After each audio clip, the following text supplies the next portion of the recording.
വരമ്പുകൾ കെട്ടുമ്പോൾ ചാടാനുള്ള പ്രവണത കൂടുതലാണ്. മനസ്സിലായില്ലേ? റൂൾസ് ആർ ടു ബ്രേക്ക് എന്ന് പറയും. റൂൾസ് ഉണ്ടെങ്കിൽ അത് ബ്രേക്ക് ചെയ്യാനുള്ള പ്രവണത ഉണ്ടാവും. ശരിക്കും നമ്മൾ വിൽക്കുന്ന സെയിൽസ്മാൻ ആദ്യം ചെയ്യേണ്ടത് പർച്ചേസ് ഹിം, അവനെ നമ്മൾ പർച്ചേസ് ചെയ്യണം. നമ്മൾ ആദ്യം ആ കസ്റ്റമറെ പർച്ചേസ് ചെയ്യുക. ഇതിന്റെ കസ്റ്റമർ, ഇതിന്റെ ഡ്രീം കസ്റ്റമർ എന്ന കോളത്തിലേക്ക് ഇവനെ ആദ്യം നമ്മളങ്ങ് പർച്ചേസ് ചെയ്ത് കഴിഞ്ഞാൽ പിന്നെ എന്തും സെയിൽ ചെയ്യാൻ പറ്റും. ഇതൊന്നും വലിയ വലിയ ചില തിരക്കുള്ളടുത്ത് ഒരുപാട് ഒന്നും ചെയ്യുന്നില്ല, അവിടെ വേറെയും ചില കാര്യങ്ങളൊക്കെ ഉണ്ടായിരിക്കാം. പക്ഷെ ശരിക്ക് ഒരു സ്മൈൽ, ഈ ഐ കോണ്ടാക്ട് പറഞ്ഞു തന്നില്ല, ഇതിനെ ക്രിയേറ്റ് ചെയ്തിട്ട് ചെയ്യുന്ന ബിസിനസ് ഉണ്ടല്ലോ, അവിടെ മറ്റൊരു ക്യാഷ് ഉണ്ടാക്കാം. പക്ഷെ ഇവിടെ വേറൊന്നും കൂടെ ഉണ്ടാക്കുന്നുണ്ട്, ഒരു ഭയങ്കരമായൊരു സന്തോഷം ഉണ്ടാക്കുന്നത്. അതായത് നമുക്ക് കണ്ടിന്യൂറ്റി ആ ബിസിനസ്സിൽ കിട്ടും. കണ്ടിന്യൂറ്റി സ്ഥിരമായി 100% ഗ്യാരണ്ടി പറയാൻ കണ്ടിന്യൂ. കാരണം ഐ ടു ഐ കോൺട്രാക്റ്റിൽ അവർ സ്റ്റാർട്ട് ചെയ്ത് കഴിഞ്ഞാൽ പിന്നെ റിലേഷന് വേണ്ടിയിട്ടായിരിക്കും നമ്മൾ ചെയ്യേണ്ടത്. റിലേഷന് വേണ്ടിയിട്ട് ഇപ്പോൾ നേരത്തെ ആൾ പറഞ്ഞ പോലെ ക്വസ്റ്റ്യൻ, ജസ്റ്റ് ചെറിയ ക്വസ്റ്റ്യനുകൾ. ഇപ്പോൾ നേരത്തെ പറഞ്ഞ പോലെ ഓപ്പണായി പറയാം, നിങ്ങൾ നല്ല ഡ്രസ്സാണ്, ഇപ്പോൾ അത്ര വിൽക്കുന്ന ഒരാൾക്ക് നല്ല ഡ്രസ്സിൽ തുടങ്ങി ഇന്നുള്ള സ്മെല്ലിലേക്ക് സംസാരിച്ച് തുടങ്ങും. മൊബൈൽ വിൽക്കുന്ന ആൾക്ക് നിങ്ങൾ ഉപയോഗിക്കുന്ന ഇന്ന മൊബൈലാണല്ലോ, ഇതിൽ പിന്നെ എന്താണ് ഇതിൽ എങ്ങനെയുണ്ട് ഉപയോഗിച്ചിട്ട് എന്ന് ചോദിച്ചിട്ട് തുടങ്ങാം. പിന്നെ നമ്മൾ അവരുടെ സിറ്റുവേഷൻ മനസ്സിലാക്കണം. കാരണം ഒരുപാട് ഹാപ്പിനെസ്സിലുള്ളവരാണ് അല്ലെങ്കിൽ ഒരുപാട് സങ്കടത്തിലുള്ളവരാണോ എന്ന് നോക്കിയിട്ട് അതിനനുസരിച്ച് സംസാരിക്കാം. ഇതിപ്പോൾ ഞാനൊരു എക്സാമ്പിൾ പറയാം. നമ്മുടെ ഷോപ്പിൽ ഒരു കസ്റ്റമർ സ്റ്റാഫ് ഒരു കസ്റ്റമറെ ഡീൽ ചെയ്ത് കഴിഞ്ഞ് ബില്ലടിച്ചു. ആ ബില്ലടിച്ച് കഴിഞ്ഞേക്ക് ആ സ്റ്റാഫ് എന്ത് ചെയ്തു, അടുത്ത ആളെ ഡീൽ ചെയ്യാൻ വേണ്ടി മുഖം തിരിച്ചുപോയി. ഒരു താങ്ക്സ് പോലും പറയാതെ പറഞ്ഞു വെക്കാത്ത രീതിയിൽ തല തിരിച്ച് അടുത്ത കസ്റ്റമറെ കിട്ടാൻ വേണ്ടിയിട്ട് ചെയ്യാം.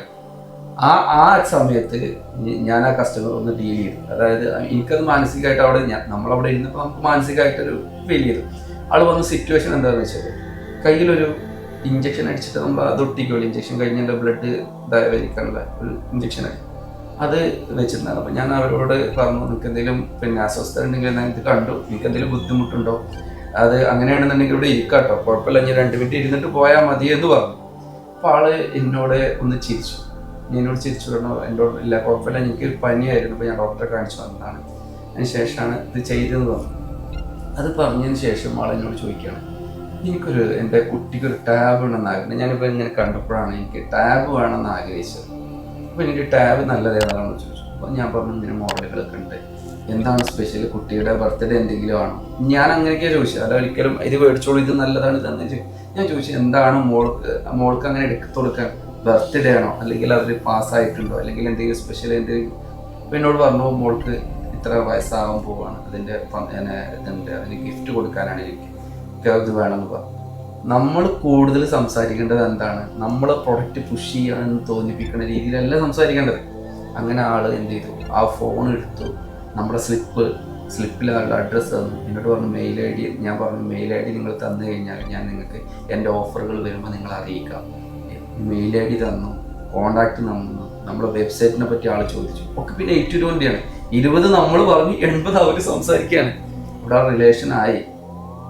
ഇതാണ് നമ്മൾ ചെയ്യേണ്ട മെത്തേഡ്. ഈ കസ്റ്റമർ ഇനി പോവില്ല. ഇതേ ഫീലിങ്സ് എപ്പോഴും നമുക്ക് കൊടുക്കാൻ പറ്റും. അപ്പൊ നമ്മൾ ഒരാൾക്ക് വേണ്ടി സ്പെഷ്യൽ എന്നുള്ളതല്ല, എല്ലാവർക്കും ഒരേ തീയതി ഉപയോഗിച്ചാൽ നമ്മള് ഇപ്പൊ ഈ പറയുമ്പോൾ ഇവിടെ ശ്രദ്ധിക്കേണ്ടത്, നമ്മൾ ഇതൊക്കെ പുറത്തുള്ള കസ്റ്റമേഴ്സിന്, ഇന്റേണൽ കസ്റ്റമറെ കുറിച്ചാണ് നമ്മൾ സംസാരിക്കുന്നത്. പുറത്തുള്ള കസ്റ്റമേഴ്സിന് ഈ ഒരു സിറ്റുവേഷനിലോട്ട് കൊണ്ടുവന്നത് പെട്ടെന്ന് മനസ്സിലാക്കാൻ വേണ്ടിയിട്ടാണ്. അതെ, മനസ്സിലായില്ലേ? ഇതെല്ലാം നമ്മൾ ഇന്റേണൽ കസ്റ്റമേഴ്സിനോട് ചെയ്യണം എന്നാ പറയുന്നത്. അവരോടും നല്ല നല്ല ചോദ്യങ്ങൾ അവിടെ ചെയ്താൽ വേറൊന്നും എന്താ പറയുക, നമ്മൾ ഇന്റേണൽ കസ്റ്റമേഴ്സിനോട് ഇത് ചെയ്യുമ്പോഴേ നമ്മളെ ഇന്റേണൽ കസ്റ്റമർ നമ്മളെ കസ്റ്റമറോട് ഇങ്ങനെ ചെയ്യൂ. തീർച്ചയായിട്ടും ഇത് നമ്മൾ ചെയ്യാതെ നമ്മളടുത്ത് വരുമ്പോൾ ഈ ഒരു ബാഡാണ് നമ്മൾക്ക് കിട്ടുന്നെങ്കിൽ അത് തീർച്ചയായും നേരെ അങ്ങനെ താഴേക്ക് കിട്ടും. അതെ, നമ്മൾ ഇവരുടെ എല്ലാ കാര്യങ്ങളും ശ്രദ്ധിക്കാതെയും വളരെ ബാഡായിട്ടൊക്കെ അവരോട് കൈകാര്യം ചെയ്തു കഴിഞ്ഞാൽ ഷുവർലി അത് നേരെ അവരെ മുമ്പിൽ വരുന്ന നമ്മളെ കസ്റ്റമറിനെ ബാധിക്കും. അതെ, തന്നെ വരും. ഇപ്പൊ മുതലാളിമാർ 80-20 എവിടെ ഉപയോഗിക്കാം. ഇപ്പൊ മുതലാളിമാർക്ക് പിന്നെ സ്റ്റാഫിനോട് എങ്ങനെ സംസാരിക്കാം, 20 ആണ്. ഇപ്പൊ നേരത്തെ ചോദ്യങ്ങളാണ് നല്ല പറഞ്ഞത്, വിശദീകരണം അവർ കൃത്യമായി തരുന്നത് അവരെ 80 ആവുകയാണ്.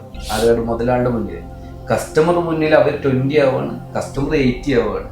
അങ്ങനെയാണ് നമ്മൾ ചെയ്യുന്നത്. അല്ലാതെ നമ്മൾ 80 ആയിട്ട് കസ്റ്റമറെ കൂടെ 20 പറയിപ്പിച്ച് ഒരിക്കലും ഇത് ക്ലോസ് ആവാൻ സ്ഥലത്തോണ്ട് 80-90% ക്ലോസ് ആവില്ല. കാരണം നമ്മളൊരു ബിസിനസ് ഉണ്ടാക്കുന്ന റിപ്പീറ്റഡ് കസ്റ്റമർ ഉണ്ടാക്കുമ്പോഴാണ് ബിസിനസ്. നമുക്ക് അപ്പോൾ ഒരു സാധനം എടുത്തു പോയാൽ മാത്രം പോരാ. നമ്മൾ എന്തായാലും വിചാരിക്കുന്നത് ഞാൻ 80% സംസാരിച്ചത് കൊണ്ടാണല്ലോ കസ്റ്റമറെ കിട്ടിയെന്ന് നമ്മൾ സന്തോഷിച്ച ആ കസ്റ്റമർ അന്നേ ഉള്ളൂ, പിന്നെ ഇല്ല. എന്തോ അങ്ങനെ തന്നെ നമ്മൾ എന്ത് സാധനവും നമ്മളെ പേഴ്സിൽ ഉണ്ടെങ്കിലേ നമുക്ക് കൊടുക്കാൻ പറ്റും. ഇതിപ്പോ നമ്മളെ പേഴ്സ് കാലിയാണെങ്കിൽ എങ്ങനെ കൊടുക്കാൻ പറ്റും? ഇതിപ്പോ നമ്മളെ പേഴ്സിൽ വേണം, അത് നമ്മളെ തൊട്ടടുത്ത് അതിന് കൊടുക്കണം. അവരെ പേഴ്സിൽ ഉണ്ടെങ്കിൽ അവർക്ക് കൊടുക്കാൻ പറ്റും. ഇത് നമ്മളെ കയ്യിലില്ലാത്തൊരു സാധനം കൊടുക്കാൻ ശ്രമിക്കുമ്പോഴാണ് എല്ലാ പ്രശ്നങ്ങളും ഉണ്ടാകുന്നത്. സ്നേഹം പോലും ഇപ്പൊ നമ്മളോട് എനിക്ക് എന്നോട് സ്നേഹമല്ല, ഒരു ഇതുമില്ല, ഞാൻ എൻ്റെ കാര്യങ്ങളൊക്കെ അലങ്കോലാണ്. എന്നിട്ട് ഞാൻ മറ്റൊരാളെ സ്നേഹിക്കുന്നതിൽ അർത്ഥമല്ല. കാരണം മറ്റൊരാൾ ഇപ്പം നമ്മളൊക്കെ ഫാമിലിൻ്റെ സെൽഫ് ലവ് എന്നൊക്കെ പറഞ്ഞ് ഇതിനൊക്കെ ഒരുപാട് ടേംസ് ഉണ്ട്. അങ്ങോട്ടൊന്നും ഇപ്പോൾ പോകുന്നില്ല, വീണ്ടും ഇതിലേക്ക് തന്നെ വരിക എന്നുള്ളത്. അനീഫിക, ഇവിടെ നമ്മളൊരു 2-way കമ്മ്യൂണിക്കേഷൻ, എഫക്റ്റീവ് കമ്മ്യൂണിക്കേഷൻ എന്ന് പറഞ്ഞാൽ ഒരു സംസാരിക്കുന്ന ഒരാളുണ്ടായിരിക്കണം, കേൾക്കാൻ ഒരാളുണ്ടായിരിക്കണം. ഇവർ തമ്മിലുള്ള എഫക്റ്റീവ് കമ്മ്യൂണിക്കേഷനുള്ള മീഡിയ അവിടെ ഉണ്ടായിരിക്കണം. അപ്പം നമ്മൾ നേരെ സംസാരിക്കുന്നത് എനിക്ക് ചോദിക്കാം നമ്മുടെ വ്യൂവേഴ്സിനോട്. ഇപ്പം നമ്മളിത് സംസാരിക്കുമ്പോൾ അവിടെ ഒരു വലിയൊരു ടാപ്പേഴ്സ് ലിസണേഴ്സ് പ്രോബ്ലം വരാം. കാരണം അവർ നമ്മളോട് ഇപ്പോൾ കമ്മ്യൂണിക്കേറ്റ് ചെയ്യുന്നില്ല. നമ്മൾ പറയുന്ന കാര്യങ്ങൾ ശ്രവിക്കുന്നു, അവരുടേതായിട്ടുള്ള രീതിയിൽ പെർസീവ് ചെയ്യുന്നു. നല്ല ചോദ്യങ്ങൾ ചോദിക്കുന്ന കാര്യം നമ്മൾ പറഞ്ഞു. നാളെ മുതൽക്ക് നമ്മളുടെ ശ്രോതാക്കളെല്ലാം നല്ല ചോദ്യങ്ങൾ ചോദിച്ചു തുടങ്ങി തന്നെ ഇരിക്കട്ടെ. ഒരു ലിസണർ പ്രോബ്ലം എന്നുള്ള രീതിയിൽ ഒരു പ്രോബ്ലം അവിടെ വരാൻ സാധ്യതയുണ്ട്. ഞാൻ എൻ്റെ എംപ്ലോയീസിനോട് നല്ല ചോദ്യങ്ങൾ ചോദിച്ചു, അവരെൻ്റെ ചെകിടത്തടിച്ചു പോയി, അല്ലെങ്കിൽ അവർ ജോലി ഇട്ടെറിഞ്ഞു പോയി. നിങ്ങൾക്ക് ചോദ്യങ്ങളാവാം, പക്ഷേ അത് ചോദ്യം ചെയ്യലാവരുത്. നല്ല ചോദ്യങ്ങൾ എന്ന് പറയുമ്പോൾ അത് ചോദ്യം ചെയ്യലല്ല. ഞാനിത് പറയാൻ കാരണം, കമ്മ്യൂണിക്കേഷൻ എന്ന് പറഞ്ഞാൽ സൈക്കോളജിക്കലി ഒരുപാട് വലിയൊരു ഇൻഡെപ്ത് ടോപ്പിക്കാണ്. ഒരാൾ ലേറ്റായി വരുന്നു, ഓഫീസിലോട്ട് നമ്മളുടെ ഒരാൾ ലേറ്റായി വരുന്നു.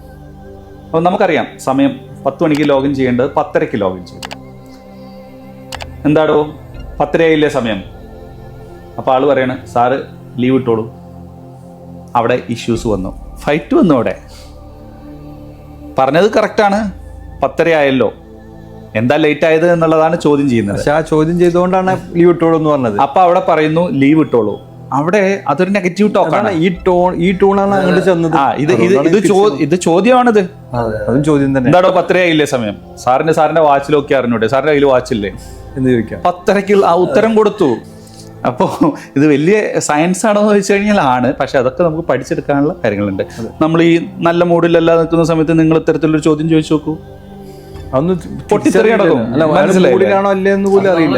നമ്മുടെ ടീം മെമ്പേഴ്സും അതുപോലെയാണ്. അവരും മനുഷ്യരാണ്, അവർക്ക് ഇത്തരത്തിലുള്ള തോട്ട്സും, അവരൊരു നെഗറ്റീവ് എൻവയോൺമെന്റിലായിരിക്കും, ചിലപ്പോൾ ഒരുപാട് പ്രശ്നങ്ങളിൽ നിന്നായിരിക്കും അവർ കയറി വരുന്നത്. അപ്പം നമ്മൾ വേണം അത് കണ്ടറിഞ്ഞ് നിൽക്കാൻ. അപ്പം കമ്മ്യൂണിക്കേഷൻ എന്ന് പറയുന്നത് വളരെ ഇമ്പോർട്ടൻ്റ് ആണ്. നമ്മളെങ്ങനെ അപ്പം അതിർവരമ്പുകൾ ഇടുമ്പോഴും ഈ ഫെൻസസ് കെട്ടുമ്പോഴും അത് നമ്മൾ അവരോട് ഒന്നും കൂടെ ബിസിനസ് കമ്മ്യൂണിക്കേഷൻ ആണല്ലോ. അപ്പോൾ ഒരു വെറും കമ്മ്യൂണിക്കേഷനിൽ ഒതുക്കാതെ ബിസിനസ്സിൽ ഈ കമ്മ്യൂണിക്കേഷൻ എങ്ങനെ എഫക്റ്റീവായിട്ട് ചെയ്യും? നമ്മൾ ഈ അതിർവരമ്പുകൾ അവരോട് കമ്മ്യൂണിക്കേറ്റ് ചെയ്യുമ്പോഴാണ് ഇത് വരമ്പുകളാണെന്ന് അറിയുള്ളൂ. അടുത്തത്, വരമ്പുകൾ കെട്ടുമ്പോൾ ചാടാനുള്ള പ്രവണത കൂടുതലാണ്. മനസ്സിലായില്ലേ? റൂൾസ് ആർ ടു ബ്രേക്ക് എന്ന് പറയും. റൂൾസ് ഉണ്ടെങ്കിൽ അത് ബ്രേക്ക് ചെയ്യാനുള്ള പ്രവണത ഉണ്ടാവും. റൂൾസ് ഇല്ലെങ്കിൽ നമ്മുടെ പെരിന്തൽമണ്ണ ജംഗ്ഷനിൽ നോക്കിക്കഴിഞ്ഞാൽ സിഗ്നൽ ഓൺ ആവുന്ന സമയത്ത് അല്ലെങ്കിൽ പോലീസുകാർ അവിടെ വെക്കുന്ന സമയത്ത് ട്രാഫിക് കൂടുതലായിരിക്കും, ജാമാവും. അല്ലെങ്കിൽ അതങ്ങനെ വളാഞ്ചേരിയൊക്കെ കാണാറുണ്ട്. അപ്പോൾ റൂൾസ് ആർ ടു ബ്രേക്ക് എന്ന് പറഞ്ഞതുപോലെയാണ്. അത് ബ്രേക്ക് ചെയ്യാൻ നമുക്കൊരു പ്രവണത ഇങ്ങനെ ഉണ്ടായിരിക്കും. അപ്പോൾ എന്തിനാണ് ഈ റൂൾസ്? ഇത് നിങ്ങളെ ഹെൽപ്പ് ചെയ്യുന്നത് ഏതൊക്കെ രീതിയിലാണ്? നിങ്ങളുടെ ഇവിടെ ഒരു ഇംബാലൻസ് വരുമ്പോൾ അവിടെ എന്താണ് സംഭവിക്കുന്നത്? ഇത് ഇംബാലൻസ് നിങ്ങൾ കൊണ്ടുവരുമ്പോൾ നിങ്ങൾക്ക് എന്താണ് സംഭവിക്കുന്നത് വ്യക്തമായിട്ട് അവിടെ കമ്മ്യൂണിക്കേറ്റ് ചെയ്യണം. ഇതാണ് ബിസിനസ് കമ്മ്യൂണിക്കേഷൻ. വ്യക്തമായിട്ട് ക്ലാരിറ്റിയോടുകൂടി അവരോട് കമ്മ്യൂണിക്കേറ്റ് ചെയ്ത് അവരത് നല്ല രീതിയിൽ ഫോളോ ചെയ്യുകയാണെങ്കിൽ അവരുടെ പ്രൊഫഷണൽ കരിയറിൽ എങ്ങനെയാണ് അത് ഹെൽപ്പ് ചെയ്യുന്നത് എന്നുള്ളതും, ഫോളോ ചെയ്തിട്ടില്ലെങ്കിൽ കോൺസിക്വൻസസ് എന്താണെന്നുള്ളതും കമ്മ്യൂണിക്കേറ്റ് ചെയ്യണം. ആ കോൺസിക്വൻസസ് എന്തുകൊണ്ടാണ് വരുന്നത് എന്നുള്ളതും കമ്മ്യൂണിക്കേറ്റ് ചെയ്യണം. മനസ്സിലായില്ലേ? 1 2 3 അതായത്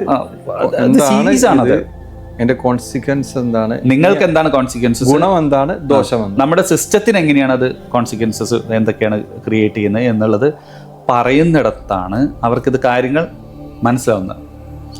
ഇതിന് വേണ്ടിയിട്ടാണ് നമ്മൾ ഏത് സ്ഥാപനത്തിലും ട്രെയിനിങ് വേണം, അവർക്ക് ഈ നിരന്തരമായിട്ടുള്ള ഇത്തരത്തിലുള്ള മാർഗനിർദ്ദേശങ്ങൾ കൊടുത്തുകൊണ്ടിരിക്കണം എന്ന് പറയുന്നത്.